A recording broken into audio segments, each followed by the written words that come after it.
Today, you're going to learn the advanced next level abandoned cart flow that we create for 8-figure brands. First, my name is Michael Galvin. I run an email agency called No Limit Email. We make millions of dollars a month for 8-figure brands through the power of email and retention marketing. Okay, let's get right into it. So everybody's creating their abandoned cart or, abandoned checkout flow. Typically is the abandoned checkout flow that you're creating. If you go into Klaviyo, you'll notice the trigger isn't abandoned cart or add to cart. It's usually started checkout. So let's have a look here. Most people will start their abandoned checkout real nice and simple, and it's just got email in it, right? So that's one level. But then you add on another layer, which is the abandoned checkout flow is going to have email and SMS. So that's really good. The next important thing that you really should be doing, which I see is like a big mistake, is because a lot of people they start with high and low value carts and they split the abandoned checkout like that. But really you should start with customer versus prospect, because that's where you're going to save the margin. So now we've got an abandoned checkout. It's got email, it's got SMS, it's split between customer and prospect. And now we're also splitting it between high and low value carts, right? So a cart that maybe has over $100 worth in it, and a cart that maybe has under $100 worth in it. So as you can see, there's quite a lot going on there now. And then even if we zoom out on here, you can see that the abandoned checkout becomes a lot more advanced and a lot more complex. So how do you do it if you're going to be adding in all of these things and all of these splits? Like, what does it all look like? Okay, so somebody starts checkout. The first thing you do is, we always do this, is create a custom profile property to exclude equals true.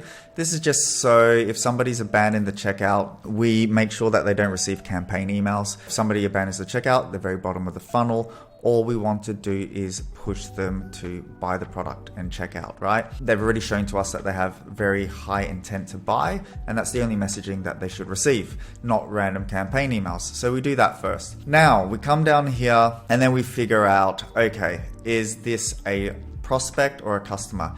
Has this person never bought from the brand ever at all? Or have they at least purchased once? So they're already a customer. So let's say, no, they have never placed an order. This person is a prospect, and then we come down here and then we go, okay, first thing we want to do is we always want to fire off the SMS before we fire off the email. So we ask, have they consented to SMS? Yes or no. If they have, then we wait 30 minutes.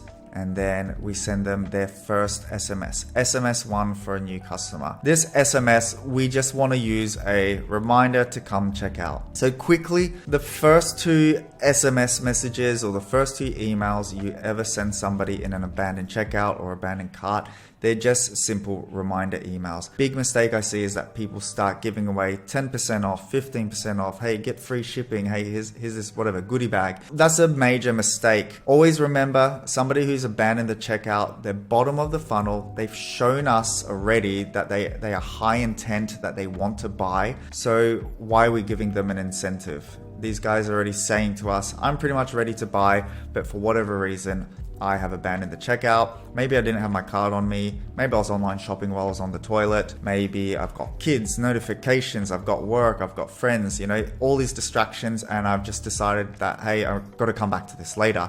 So you shouldn't just, be saying, hey, here's 10% off, and then you suffer lower profit margins because of that. People are going to pay full price, and don't miss out on those people. So back to this. First SMS, wait 30 minutes, then you wait another 30 minutes. If they have not consented to SMS, then they'll go down this chain and it waits 1 hour, right? Which is the same as here, 30 minutes.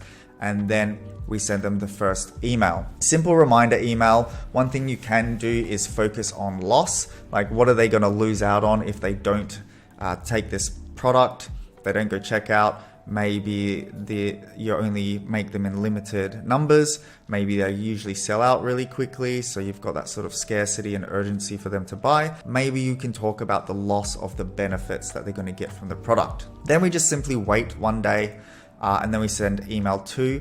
Once again, as I've mentioned before, it's just a simple reminder. It's, hey, you left this in your cart, just, checking in on you and reminding you that you can still go and check out. You just got to click on this button, everything's still in your cart, and then you can focus on gain. you know, if you do check out now and you get this product, here's all the great things you can gain from buying this product. If it's, you know, better looking skin, if it's bigger muscles, if it's cooler looking clothes, whatever that is. And then we come down and once again, we do, have they consented to SMS, yes or no? And we send them that second SMS. Now, one thing to quickly point out here is that for somebody who's never bought, we send them 1, 2 SMS messages. For somebody who's already a customer, we actually only send them 1 SMS message. And why is that? It's because if somebody's already bought and then they abandon checkout again, they're even more likely to buy. Plus, they're already a customer and we just don't want to be bombarding them with too many SMS messages. If they're a prospect, we've already paid to acquire that person into the email list. We've sent them from Facebook ads or wherever it is they've come from. There's a cost of acquisition to get them to the website.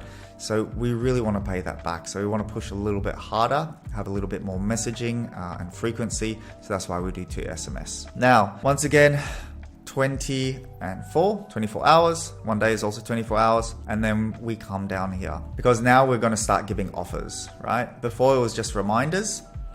Now on the 3rd and 4th email, we want to try and give them incentives. It's been 2 days. We've sent them 2 reminders. They still haven't checked out. Okay, maybe we need to sweeten the deal. Maybe we need to dangle a carrot in front of their face. So we want to figure out, is this a high value customer or a low value customer based on the value of items that they have in their shopping cart. Now this is totally up to you, right?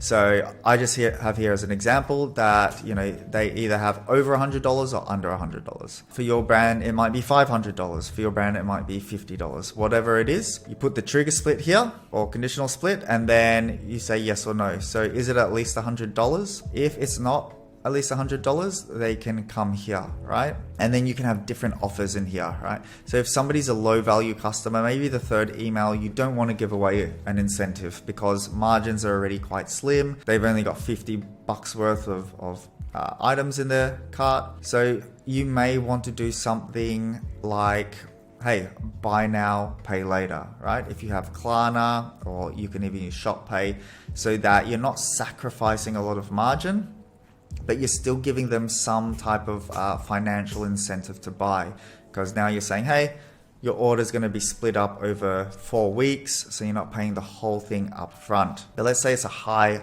value customer. You may want to straight away just be like, hey, here's 10% off. You know, you've got $150 worth of stuff in your cart. Just go ahead and buy. You know, other options are, this could be free shipping.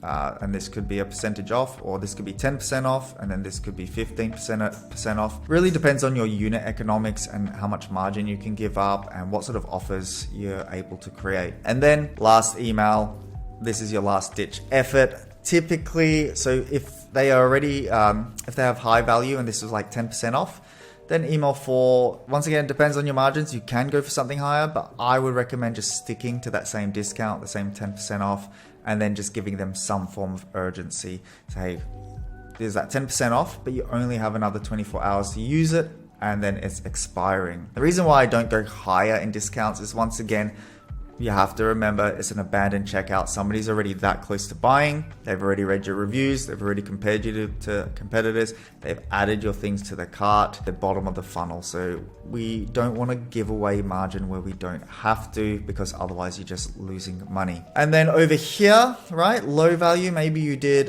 buy now, pay later. Then email 4, you can then go ahead and maybe give them, all right, here's 10% off or whatever it is. Then you wait 2 days, and then you want to make sure that you update that profile property so that they can start receiving campaign emails. Now, what does it look like for someone who's already a customer? Quite similar. They consent to SMS, yes or no. If they have, you give them an SMS. First email reminder, second email reminder, but the difference is we don't send them another SMS. We're not trying to bother our current customers as much as prospects. Prospects, we want them to at least become a customer, but the people who are already customers, you know, once again, we don't want to annoy them too much. So now value split, is it over $100 or not? So here you can do 2 things. I'm not a massive fan of giving current customers discounts, right? Because usually a returning customer is they like your product, that's why they're returning. It's not because they want a discount. And number two, if they see discounts too much, then they're gonna start expecting discounts. So, I mean, we could get even more complicated and just give discounts to people who've bought once already and then nothing for 2+ buyers. But, you know, for the sake of this example, it's just anyone who's bought once or more. So we split it up once again. And here, I would just say be a little bit more creative. Try not to give away too much margin. Maybe change your value split a little bit. Try and think of things like free gift with product, or maybe you can tell them, hey, if you add a little bit more to your cart, you'll get free shipping or whatever it is. In any case, we don't want to, once again, teach them to always expect some form of discount or promo, because then they're just going to wait around all the time for your next sale or promo. So high value, low value, have some form of offers here to push them to buy. Don't overdo it if you can. And then once again, wait 2 days and then update their profile property so that they can receive campaigns again. And see, that is how you do it. So now we have email, we have SMS. It's split between buyers and non-buyers, and the cart values are also split between high and low value carts. So go into your Klaviyo account, see if you can set something up like this, be really creative with the offers, and then you're gonna start saving a lot of margin. You're gonna be able also to produce more revenue because you're hitting them with email and SMS. And once again, just be very, very creative with those offers. So if you like this video, please like and subscribe. And if you wanna find out how to build out all the other automations for your Klaviyo and all the other flows for you to produce more revenue, then check out my video to the right.